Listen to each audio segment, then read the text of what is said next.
Hello everyone. Today we are going to learn about verbs. ఇవాళ మనం verbs గురించి తెలుసుకుందామండి. Verbs అంటే క్రియ. Verb indicates an action or a state or position. Verb indicates, verb తెలియజేస్తుంది ఏంటి? An action, ఒక యాక్షన్ అంటే ఒక పనిని కానీ, a state ఒక స్థితిని కానీ, a position that means ownership, నాకు ఇది కలిగి ఉంది, నేను ఇది కలిగి ఉన్నాను అనేటటువంటి ఓనర్షిప్ని తెలియజేసేదాన్ని వర్బ్ అంటారు. సో వర్బ్ ఇండికేట్ అన్ యాక్షన్ అంటే ఎగ్జాంపుల్ చూడండి, ఐఎమ్ డూయింగ్ ఇడ్లీ, నేను ఇడ్లీ తయారు చేస్తున్నాను, ఐఎమ్ ప్రిపేరింగ్ ఇడ్లీ. సో అక్కడ డూయింగ్, ప్రిపేరింగ్ అనేటివి ఇక్కడ పని అన్నమాట. సో ఇక్కడ ఏంటి, I'm writing A letter, writing అనేది పని. ఐఎమ్ కుకింగ్ బిర్యానీ, కుకింగ్ అనేది ఒక పని. సో ఏదైనా ఇట్లా ఒక పనిని తెలియజేస్తే దాన్ని ఇక్కడ యాక్షన్ వర్బ్ అంటారనమాట. నెక్స్ట్ దీన్నే మనము డైనమిక్ వర్బ్ లేదా యాక్షన్ వర్బ్ అనేసి అంటాము. ఇందులో డూ, డిడ్, డస్ ఫార్మ్స్ అనేటివి ఉంటాయి. మీకు షార్ట్కట్లో తెలియజేయడానికి నేను ఇక్కడ పెట్టాను అనమాట. అండ్ యాక్షన్ పనిని తెలుపుతాయి కాబట్టి ఇవి యాక్షన్ వర్బ్స్ అంటారు. సో ఇందులో డూ, డస్, డిడ్ అనేటివి ఉంటాయి ఈ ఫార్మ్స్లో. Next verb indicates a state, ఒక స్థితిని తెలుపుతుంది. స్థితిని తెలుపుతుంది అంటే ఐఎమ్ వెల్, ఇక్కడ ఏంటి, ఇక్కడ చూడండి ఐ అనేది సబ్జెక్ట్ అనమాట. సబ్జెక్ట్ అంటే ఏంటి సబ్జెక్ట్ అంటే కర్త అంటారు, అంటే ఒక పనిని చేసేదాన్ని. ద యాక్షన్ డూయర్ని సబ్జెక్ట్ అంటారు. సో ఇక్కడ ఎవరు, ఐ అంటే నేను. ఎట్లున్నాను, ఐఎమ్ వెల్, నేను బాగున్నాను. సో ఇక్కడ బాగున్నాను అనేది ఒక స్థితి అన్నమాట. ఇక్కడ ఎలాంటి పని కానీ ఎలాంటి యాక్షన్ కానీ జరగడం లేదు, ఒక స్థితి. అయితే ఇక్కడ మనం యామ్ అనేటటువంటి హెల్పింగ్ వర్బ్ని యూజ్ చేస్తాం. మనకు హెల్పింగ్ వర్బ్స్ ఉన్నాయన్నమాట. Am, is, are, be, been, have, had, has ఇలాంటివి. సో హెల్పింగ్ వర్బ్స్ అన్నీ మళ్ళీ మనము సపరేట్ క్లాస్లో చెప్తాము. ఇప్పుడు ఓవరాల్గా బ్రీఫ్గా చెప్తున్నాను అనమాట. సో ఇక్కడ verb indicates an action, an action అంటే పనిని తెలుపుతాయి. ఇందులో డూ, డస్, డిడ్ ఉంటాయి. నెక్స్ట్ ఏ స్టేట్, ఒక స్థితిని తెలుపుతాయి. I'm well, I'm ill, I'm a teacher, he is a lawyer, she is a student. So అక్కడ ఈజ్, ఆర్, యామ్ ఇవన్నీ కూడా ఏంటంటే స్థితిని తెలుపుతున్నాయి అన్నమాట. సో ఇక్కడ బీ ఫార్మ్స్ అనేవి ఉంటాయి. బీ ఫార్మ్స్ అంటే ఏంటి, am, is, are, were, be ఇలాంటి బీ ఫార్మ్స్ ఇక్కడ ఉంటాయి. కాబట్టి నేను ఇక్కడ బీ ఫార్మ్స్ ఉంటాయి స్థితిలో అనేసి మీకు షార్ట్కట్లో ఇక్కడ చెప్పాను. నెక్స్ట్ వర్బ్ ఇండికేట్స్ పొజిషన్, అంటే ఓనర్షిప్ని తెలియజేస్తాయి. సో ఇక్కడ ఏంటి, హ్యావ్, హ్యాస్, హ్యాడ్ అనేవి ఉంటాయి అన్నమాట. So I have a pen, నా దగ్గర పెన్ ఉంది. ఇక్కడ ఎలాగంటే పని జరగడం లేదు. ఇక్కడ ఏదైనా వర్క్ జరుగుతుందా అంటే యాక్షన్ జరుగుతుందా, లేదు, just I have a pen, నా దగ్గర పెన్ ఉంది. ఐ హ్యావ్ ఎ స్టిక్, నా దగ్గర స్టిక్ ఉంది. సో ఇక్కడ హ్యావ్ అనేది మన పొజిషన్ని, ఓనర్షిప్ని తెలుపుతుంది. సో ఇక్కడ హ్యావ్ ఫార్మ్స్ ఉంటాయి అన్నమాట. అంటే హ్యావ్ ఫార్మ్స్ అయినా హ్యావ్, హ్యాస్, హ్యాడ్ ఉంటాయి. షార్ట్కట్లో మీకు తెలియడానికి నేను ఇక్కడ రాశాను. సో మీకు డెఫినేషన్ వచ్చేయాలి. వర్బ్ అంటే ఏంటంటే క్లిక్ మన వచ్చేయాలి. Verb indicates an action or state or position అన్నమాట. సో ఇక్కడ we have different types of verbs. మనం చాలా టైప్స్ ఆఫ్ వర్బ్స్ ఉన్నాయండి. అందులో మెయిన్గా కొన్ని చూద్దాము. చూడండి, main verbs are also called as lexical verb or principal verb. Helping verbs are auxiliary verbs. Linking verbs are copular verbs. Next stative and dynamic. ఇక్కడ are అని చెప్పాను, ఇక్కడ అండ్ చెప్పాను. అంటే ఏంటి, ఇది కానీ ఒకటే అన్నమాట. ఈ ఫార్మ్స్ అన్నీ కూడా ఒకటే. కానీ ఇక్కడ అండ్ చెప్పాను అంటే ఏంటి, స్టేటివ్ వేరు, డైనమిక్ వేరు. Model helping verbs. Next regular and irregular, అంటే రెగ్యులర్ వర్బ్స్ వేరు, ఇర్రెగ్యులర్ వర్బ్స్ వేరు అనమాట. Transitive verbs and intransitive verbs, అంటే ఇవి వేరు, ఇవి వేరు. Finite verbs and not finite verbs, ఇవి వేరు, ఇవి వేరు. కాబట్టి ఇక్కడ అండ్ యూజ్ చేస్తాను, ఇక్కడ ఆర్ యూజ్ చేస్తాను. ఇక్కడ మెయిన్ వర్బ్ అన్నా, లెక్సికల్ వర్బ్ అన్నా, ప్రిన్సిపల్ వర్బ్ అన్నా ఒకటే. సరే, ఏంటి what is a main verb? Main verb అంటే ఏంటి? Observe this, I have bought a car, I bought a car. ఇక్కడ చూడండి, ఈ సెంటెన్స్ చూడండి, ఐ బాట్ ఏ కార్, నేను ఒక కార్ కొన్నాను. సో ఇక్కడ ఒక పని జరిగింది, ఏంటి, కొనడం అనే పని జరిగింది. సో ఐ అనేది సబ్జెక్టు, బాట్ ఏ కార్, ఏం కొన్నాడు, నేను ఏం కొన్నానంటే కార్ని కొన్నాను. సో ఇక్కడ ఈ బాట్ అనేది ఒక వర్బే ఉంది. ఇందులో ఎన్ని వర్బ్స్ ఉన్నాయి చూడండి. ఇది సబ్జెక్టు, ఇది వర్బ్, ఇది ఆబ్జెక్ట్. సో ఒక వర్బే ఉంది కాబట్టి ఇది మెయిన్ వర్బ్ అవుతుంది అనమాట. మరి ఈ సెంటెన్స్ చూడండి, I have bought a car. నేను పర్ఫెక్ట్ టెన్స్ అనమాట, ప్రజెంట్ పర్ఫెక్ట్ టెన్స్లో ఉంది. I have bought a car, నేను కార్ ఖచ్చితంగా కొన్నాను. సో ఇక్కడ ఏంటి, ఇది సబ్జెక్ట్, ఇది హెల్పింగ్ వర్బ్ అండ్ ఇది మెయిన్ వర్బ్, ఇది ఆబ్జెక్ట్ అనమాట. సో ఇక్కడ టూ వర్బ్స్ ఉన్నాయి. ఇందులో కొనడం అనేది మెయిన్గా జరిగినటువంటి పని కాబట్టి ఇది మెయిన్ వర్బ్. దీనికి మనం ప్రజెంట్ పర్ఫెక్ట్ టెన్స్లో హ్యావ్ అనే హెల్పింగ్ వర్బ్ని వాష్ చేస్తున్నాం కాబట్టి ఈ హ్యావ్ అనేది హెల్పింగ్ వర్బ్ అవుతుంది. సో ఒక వర్బే ఉంటే అదే మెయిన్ వర్బ్ అనమాట. లేదు ఇలాగ హెల్పింగ్ వర్బ్స్ ఇలాగ వర్బ్కి ఆల్రెడీ ముందు పక్క ఏదైనా వర్బ్స్ యాడ్ చేస్తామంటే ఇవి హెల్పింగ్ వర్బ్స్, ఇది మెయిన్ వర్బ్స్ అవుతుంది. ఓకే, సో మెయిన్ వర్బ్ అంటే మీకు ఒక ఐడియా వచ్చి ఉంటుంది. ఏంటి, ఒక సెంటెన్స్లో ఒకటే ఏదైనా యాక్షన్ జరిగింది లేదా ఏదైనా స్టేట్ ఉంది అంటే ఒకటే ఉంది అంటే అదే మెయిన్ వర్బ్. లేదా టూ వర్బ్స్ ఉన్నాయి అంటే అందులో ఇంపార్టెంట్గా జరిగినటువంటి వర్క్కి యాక్షన్కి మెయిన్ వర్బ్ ఉంటుంది. దానికి ముందు యూజ్ చేసినటువంటి వర్బ్ని హెల్పింగ్ వర్బ్ అంటారు. Okay, next helping verbs and auxiliary verbs. As usual ఇక్కడ చూడండి, మనకు subject, verb, helping verb and verb అనమాట. ఇక్కడ చూడండి ఈ సెంటెన్స్ చూడండి, ఇవి రెండు కూడా ఈ సెంటెన్స్ కూడా హెల్పింగ్ వర్బ్స్కి ఎగ్జాంపుల్స్ ఉన్నాయి చూడండి. ఇక్కడ ఏంటి, I'm writing A letter. I'm writing A letter, ఇక్కడ ఒక యాక్షన్ జరుగుతుంది. ఏంటి, నేను లెటర్ రాస్తూ ఉన్నాను. సో ప్రజెంట్ కంటిన్యూస్ టెన్స్లో ఉన్నాయి ఐఎమ్ రైటింగ్ ఏ లెటర్ అనేసి. ఇందులో ఐ అనేది సబ్జెక్ట్, లెటర్ అనేది ఆబ్జెక్ట్. ఈ ఐఎమ్ రైటింగ్లో మెయిన్గా జరిగేటటువంటి వర్క్ ఏదంటే రైటింగ్, రాస్తూ ఉండడం. కాబట్టి ఇది మెయిన్ వర్బ్ అవుతుంది. చూడండి, ఈ మెయిన్ వర్బ్కి ముందు పక్క యాడ్ చేసినటువంటి యామ్ని హెల్పింగ్ వర్బ్ అంటారు. సో హెల్పింగ్ వర్బ్స్లోనే మనకు ఆక్సిలరీ వర్బ్స్ అంటారు. సరే, ఈ ఆక్సిలరీ వర్బ్స్ టోటల్గా మనకు 24 ఉన్నాయన్నమాట. ఆక్సిలరీ వర్బ్స్ 24 ఉన్నాయి. అందులో మళ్ళీ primary auxiliary verbs and modal auxiliary verbs అంటారు. Primary auxiliary verbs 11, modal auxiliary verbs 13 ఉన్నాయన్నమాట.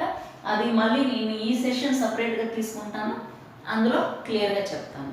సో మీకు ఇప్పుడు 2 ఐడియాస్ వచ్చాయి. మెయిన్ వర్బ్ అంటే ఏంటి, మెయిన్గా జరుగుతున్నటువంటి వర్క్ అనమాట. సో ఒకటే వర్బ్ ఉంది అంటే మెయిన్గా జరుగుతున్నటువంటి పని ఉందంటే అది మెయిన్ వర్బ్ అవుతుంది. దానికి ముందు పక్క యాడ్ చేసినటువంటి దాన్ని హెల్పింగ్ వర్బ్ అంటారు. Okay, next linking verb or copular verb. ఏంటి లింకింగ్ వర్బ్లో ఇక్కడ స్ట్రక్చర్ చూడండి, సెంటెన్స్ ఎలా ఉంటుందో, subject plus linking verb plus noun కానీ అడ్జెక్టివ్ కానీ ఉంటుంది అనమాట. ఇక్కడేంటి, subject plus helping verb plus verb ఉంటుంది.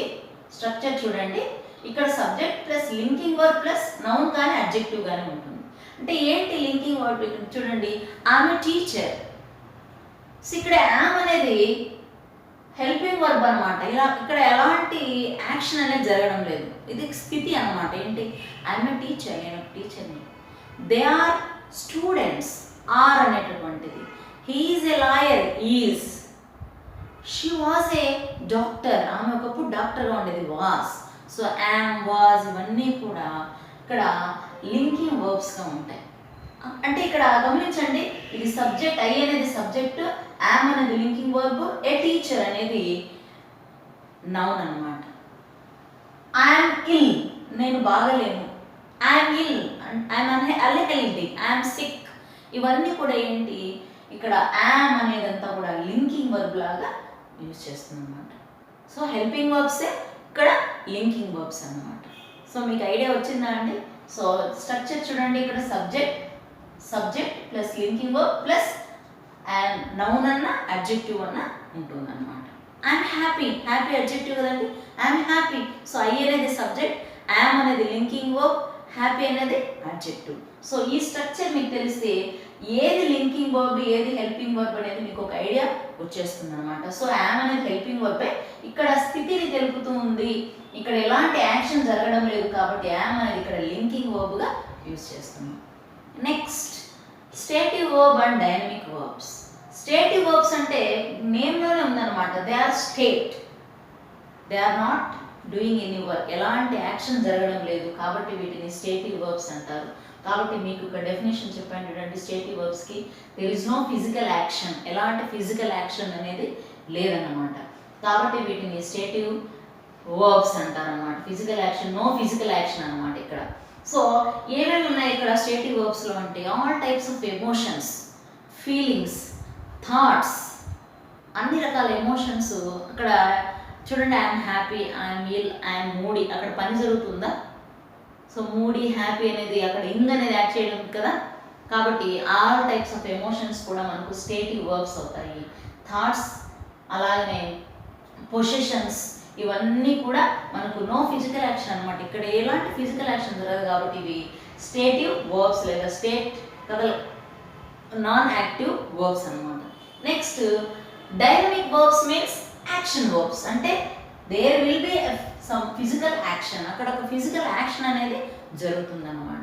సో ఇక్కడ ఏంటి చూడండి, ఈ ఫిజికల్ యాక్షన్స్లో ఇప్పుడు గో అనేది చూస్తాము, be, have, see, smell, think, look, feel, look, ఇవన్నీ కూడా మనకు రెండుగా పనిచేస్తాయి.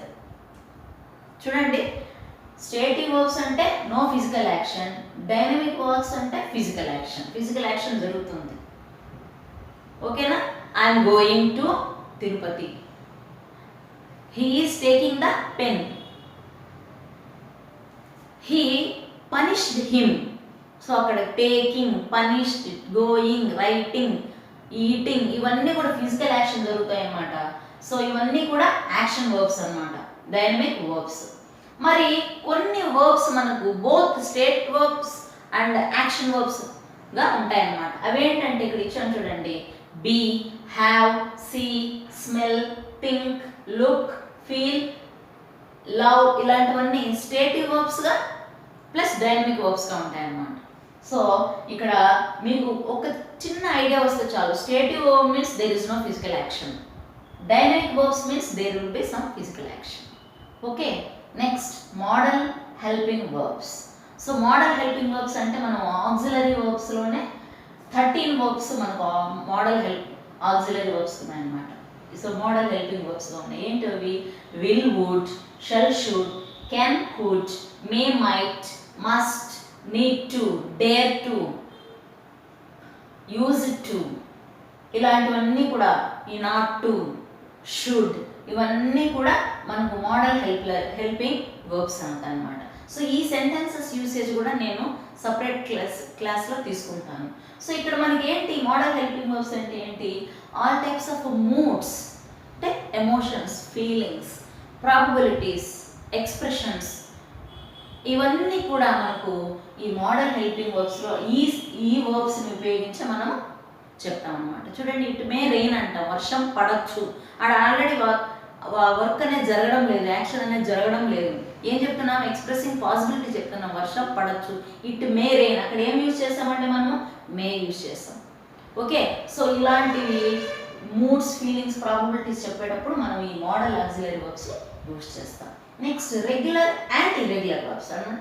Regular verbs, irregular verbs. ఏంటి రెగ్యులర్ వర్బ్స్ అంటే ఏంటి? చూడండి, main verbs, lexical verbs, principal verbs అని చెప్పాం కదా. వీటికి మనం 5 ఫార్మ్స్ రాయగలిగితే ఏంటి 5 ఫార్మ్స్? ఒక వర్బ్కి 5 ఫార్మ్స్ అంటే ఏంటి? Present tense, past tense, past participle and present participle and simple present tense form. ఇవి మనం ఒక వర్బ్కి, ఒక బేస్ వర్బ్కి రాయగలిగామంటే 5 ఫార్మ్స్, వీటికి మనము రెగ్యులర్ వర్బ్స్ అనేసి అంటారనమాట. అంటే 5 ఫార్మ్స్లో ఏమేమి ఉన్నాయి చూడండి. ఇవి V1 అంటారు, అంటే ప్రజెంట్ టెన్స్ ఫామ్లో ఉండేది V1. దీన్నే మనం బేస్ ఫామ్ అంటాం, బేస్ ఫామ్. ఇప్పుడు గో అనేది అనుకోండి, వెళ్ళుట, ఇది బేస్ ఫామ్ అన్నమాట, ఒక వర్బ్ యొక్క బేస్ ఫామ్. దీనికి మనం పాస్ట్ టెన్స్లో రాయాలంటే ఏం చేస్తాం? Went. Past participle or future టెన్స్లో రాయాలంటే ఏం చేస్తాం? గాన్. సో యాక్చువల్గా టెన్సెస్ అంటే మనం ఈ 3 చెప్తాం, go, went, gone, speak, spoke, spoken, write, wrote, return, ఇలాగనే చెప్తాం. దీనికి మనము present participle form. Present participle form అంటే ఏంటి? ఐఎన్జి, ఇంగ్ యాడ్ చేయడం. So go plus ing, going, seeing, speaking, learning, ఇలాగన్నమాట. సో ఇది 4th ఫామ్, వీవ్ యొక్క వర్బ్ యొక్క 4th form. Next simple present tense form. Simple present forms అంటే ఏంటి? ఎస్ కానీ ఈస్ కానీ యాడ్ చేయడం. అంటే సింపుల్ ప్రెజెంట్ టెన్స్ ఫామ్ అంటే ఏంటి? ఆ వర్క్ జరుగుతూ ఉండడం అన్నమాట. ఇప్పుడు చూడండి, గో అనే వర్క్ తీసుకున్నాము. V1 ఏంటి? Go. V2 went. V3 gone, V4 going, V5 goes. అలాగనే స్పీక్ తీసుకున్నాం. Speak, spoke, spoken, speaking, speaks. అలాగనే రైట్ తీసుకున్నాం అనుకోండి. Write, wrote, written, writing, writes. Read తీసుకున్నాం అనుకోండి. Read, read, read, reading, reads. అంటే రీడ్లో స్పెల్లింగ్ అనేది కామన్గానే ఉంటుంది, ప్రొనౌన్సియేషన్ మారుతుంది అనమాట. ఆర్ఏడినే వస్తాయి, కానీ పలకడం read, red, read, read, red అనాలి. రీడింగ్, రీడ్స్ అని వస్తాయి అన్నమాట. అంటే ఏంటి, అవి మళ్ళీ మారేటటువంటి ఫామ్స్ని బట్టి మళ్ళీ ఇక్కడ చూస్తాం. ఇక్కడ ఏంటి, రెగ్యులర్ వర్బ్స్ అంటే ఉన్నటువంటి బేస్ ఫామ్కి, అంటే ఉన్నటువంటి బేస్ ఫామ్స్కి ఈడి కానీ, డి కానీ, టీ కానీ యాడ్ చేసి వాటి యొక్క పాస్ట్ టెన్స్, పాస్ట్ పార్టిసిపల్ ఫామ్ని మార్చగలిగితే వాటిని రెగ్యులర్ వర్బ్స్ అంటారు. అంటే ఏంటి, V1కి ఈడి కానీ, డి కానీ, టీ కానీ యాడ్ చేయడం వల్ల ఆ వర్బ్ ఫామ్ మారిందనుకోండి, దాన్ని రెగ్యులర్ వర్బ్స్ అంటారు. The base form of verb can be changed by adding ed or d or t, and we can convert them into V2 and V3. They are called as regular verbs. For example, learn, learned, learn, learnt, learnt. Cook, cooked, cooked. What is the spelling of cook? C-O-O-K. Cooked, C-O-O-K-E-D. Cooked, C-O-O-K-E-D. We have added E-D here. And next, learnt, L-E-A-R-N, learn, L-E-A-R-N-T, learnt, L-E-A-R-N-T, learnt. Love, L-O-V-E, love, L-O-V-E-D, love, L-O-V-E-D, love. So, E-D, D, T-ni add చేయడం వల్ల మనం verb యొక్క base ఫామ్ని ఈ ఫామ్స్లోకి మార్చగలిగితే వాటిని regular verbs అంటారు. So ఇక్కడ చూడండి, బేస్ ఫామ్కి ఫర్ ఎగ్జాంపుల్ చూడండి, రెగ్యులర్ వర్బ్కి లవ్, మనం ఇక్కడ డి యాడ్ చేయడం వల్ల దాని యొక్క బేస్ ఫామ్ V1, V2, V3గా మారిపోయాయి. సో డి యాడ్ చేయడం వల్ల వీటిని రెగ్యులర్ వర్బ్స్ అంటారు. మరి ఇర్రెగ్యులర్ వర్బ్స్ అంటే ఏంటి? Irregular verbs means they have 3 different forms in V1, V2, V3. V1, V2, V3లలో బేస్ ఫామ్కి డిఫరెంట్ ఫార్మ్స్ వస్తాయి. ఇక్కడ ఉన్నాయి కదండి, for example irregular verbs in go, ఇక్కడ ఒక ఫామ్ ఉంది గో. V2లో ఏమైంది? Vent. V3 gone. 3 different forms వచ్చాయన్నమాట. ఇక్కడ కూడా స్పీక్ కూడా చూడండి, speak, spoke, spoken. 3 different forms వచ్చాయి. ఇక్కడ మనం ఈడి కానీ, డి కానీ, టీ కానీ యాడ్ చేయలేదు చూడండి, ఇవి ఇర్రెగ్యులర్ వర్బ్స్. ఓకే, మీకు అర్థమైందండి? రెగ్యులర్ వర్బ్స్ అంటే we add ed, d or t to the base form. Irregular verbs అంటే they have different forms in V1, V2, V3. ఓకేనా అండి? Next, transitive verbs and intransitive verbs. ఏంటి? Transitive వర్బ్స్కి it demands an object or subject. ఒక సెంటెన్స్లో మనం చెప్పాము ఇక్కడ ఒక సబ్జెక్ట్ ఉంది అనేసి. సబ్జెక్ట్, వర్బ్, ఆబ్జెక్ట్ ఉంటుంది. చూడండి, ఇప్పుడు మీకు ఒక సింపుల్ ఎగ్జాంపుల్గా చెప్తాను చూడండి. హీ లైక్ అంటే ఏంటి? అతనికి ఇష్టం. ఏంటి? ఏమి ఇష్టం? He likes mangoes. ఇక్కడ ఉన్నాయి చూడండి, he likes mangoes. Third person singular కాబట్టి వర్బ్కి ఎస్ వస్తుంది. So he likes mangoes. సరే, వాట్ డస్ హీ లైక్? అతనికి ఏమి ఇష్టము అంటే అక్కడ ఆన్సర్ రావాలన్నమాట. ఏంటి? మ్యాంగోస్. సో మ్యాంగోస్ అనే ఆబ్జెక్ట్ని ఇక్కడ డిమాండ్ చేస్తుంది. సో ఏదైనా ఒక సెంటెన్స్లో ఆబ్జెక్ట్ కానీ అగైన్ సబ్జెక్ట్ కానీ లాస్ట్లో ఇక్కడ ఉంది, డిమాండ్ చేస్తుంది అంటే అలాంటి వర్బ్స్ని మనం ట్రాన్సిటివ్ వర్బ్స్ అంటాము. ఇక్కడ చూడండి, హీ లైక్స్ మ్యాంగోస్లో అతనికి మ్యాంగోస్ అంటే ఇష్టం. రాము లవ్డ్ సీత. అక్కడ రాము లవ్డ్ హూమ్? సీత. సో అక్కడ ఆబ్జెక్ట్ని డిమాండ్ చేస్తుంది. సీత అనేది ఆబ్జెక్ట్ లేదా సబ్జెక్ట్, పేరు కాబట్టి మళ్ళీ అగైన్ సబ్జెక్ట్ అయినా అనుకోవచ్చు. సో అక్కడ సీత లవ్ రాము, రాము లవ్ సీత. ఏదైనా సరే ఇట్లా మనం మార్చినప్పుడు అక్కడ ఆబ్జెక్ట్ని డిమాండ్ చేస్తుంది కాబట్టి అక్కడ ఉన్న లవ్డ్ అనేది ఏమవుతుందంటే మనకు ట్రాన్సిటివ్ వర్బ్ అవుతుంది. ఇంట్రాన్సిటివ్ వర్బ్ అంటే ఏంటి? దేర్ ఇస్ నో ఆబ్జెక్ట్ అనమాట. ఫర్ ఎగ్జాంపుల్ హీ ర్యాన్, అతను పరిగెత్తాడు. ఇక్కడ ఆబ్జెక్ట్ అనేది అవసరం లేదు. హీ ర్యాన్, అతను పరిగెత్తాడు. ఇట్స్ ఎ మీనింగ్ఫుల్ సెంటెన్స్, అర్థవంతంగా ఉన్నటువంటి వాక్యమే. హీ ర్యాన్, పరిగెత్తాడు. సో ఆబ్జెక్ట్ డిమాండ్ చేయడం లేదు కాబట్టి ఇలాంటి వర్బ్ని ఇంట్రాన్సిటివ్ వర్బ్స్ అనేసి అంటారనమాట. సో మీకు ఐడియా వచ్చిందని, ట్రాన్సిటివ్ వర్బ్స్ అంటే సెంటెన్స్లో ఆబ్జెక్ట్ ఉంటుంది లేదా ఆబ్జెక్ట్ ప్లేస్లో అగైన్ ఇంకొక సబ్జెక్ట్ అయినా ఉంటుంది.